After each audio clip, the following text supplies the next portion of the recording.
નમસ્કાર દર્શક મિત્રો, નવજીવન ન્યૂઝમાં આપનું સ્વાગત છે. હું છું ફૈઝાન. ગઈકાલે મોટી સંખ્યામાં સાબરકાંઠા જિલ્લામાં ઈડર અને સાબરકાંઠાના પશુપાલકો સાબર ડેરી બહાર વિરોધ નોંધાવવા માટે પહોંચ્યા હતા.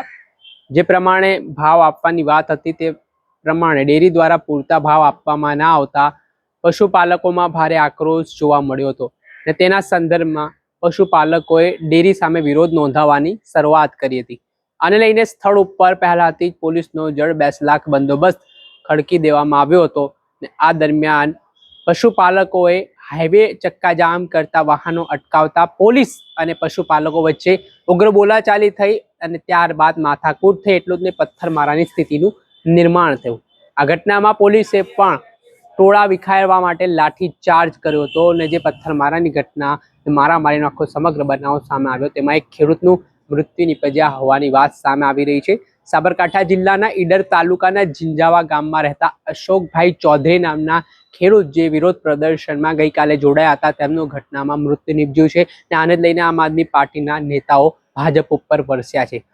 આ મામલે ભારતીય જનતા પાર્ટીના આમ આદમી પાર્ટીના પ્રદેશ પ્રમુખ ઈશુદાન ગઢવી એ સરકારને આડે હાથ લીધા છે અને સરકાર પોલીસને હાથો બનાવીને પશુપાલકો પર જે લાઠીચાર્જ કર્યો છે તે ઘટનાને વખોડીને શું વાત કહી છે તે સાંભળીએ.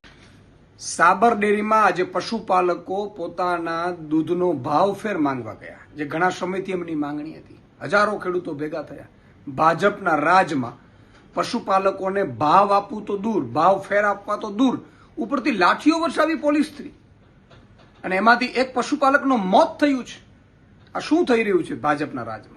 ગુજરાતમાં ખેડૂતોને પશુપાલકો ઉપર આટલો અત્યાચાર. એમને તમે ન્યાય આપી નથી શકતા, એમની હાલત સુધારી નથી શકતા, એમને પશુપાલકોને દૂધનો ભાવ આપી નથી શકતા, ભાવ ફેર આપી નથી શકતા, અને તમે ડેરી સંચાલકો મોજ કરો છો તમે વિદેશોમાં. અને એ જ્યારે ભાવ ફેર માંગે, પોતાના હક માંગે, તો લાઠીઓ વરસાવીને એમને મોત આપો છો. ભાજપના રાજમાં હવે પશુપાલકોને ખેડૂતોને મોત મળતું થઈ ગયું. આ ખૂબ જ દુઃખદ ઘટના છે. આ માફ ન કરી શકાય એવી ઘટના છે. હું મૃતકને, પશુપાલકોને જે મૃત્યુ પામ્યા છે, ભગવાન એમની આત્માને શાંતિ અર્પે, એમના પરિવારને દુઃખ સહન કરવાની શક્તિ આપે.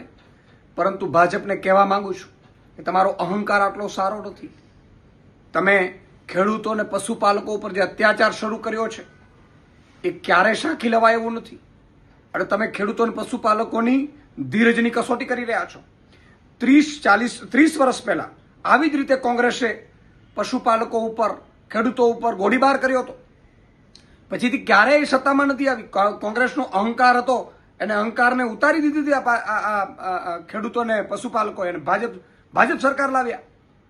30 વર્ષમાં ભાજપને પણ આ જ અહંકાર આવી ગયો છે. તમે જે રીતે અત્યારે ખેડૂતો ઉપર ને માલધારીઓ ઉપર ને પશુપાલકો ઉપર અત્યાચાર કરો છો, ગોચરો રહેવા નથી દીધી, સામે પક્ષે દૂધના ભાવ નથી મળતા, ભાવ ફેર નથી મળતા, અને તમે જેટલા પણ ભાજપના કાર્યક્રમો કરો એ ડેરીઓમાં ઉધરાવી અને તમે એ રૂપિયા ચાવ કરી જાઓ છો. આ ક્યારેય પશુપાલકો સાંખી નહીં લે.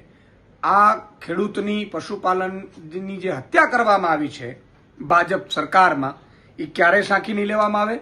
ખૂબ જ દુઃખદ ઘટના છે. 54 લાખ ખેડૂતો અને લાખો માલધારીઓ, પશુપાલકો આ મામલે ભાજપથી હવે નફરત કરશે. ભાજપને આની કિંમત ચૂકવવી પડશે. જય હિન્દ, જય ભારત, જય જય ગરવી ગુજરાત.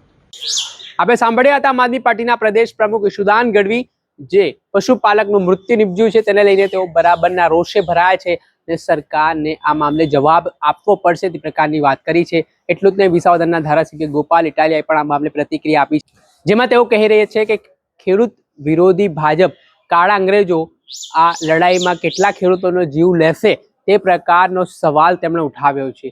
હાલ બંને નેતાઓની જે પ્રતિક્રિયા સામે આવી છે તેના કારણે ફરી રાજકારણ ગરમાવાની શરૂઆત થઈ છે.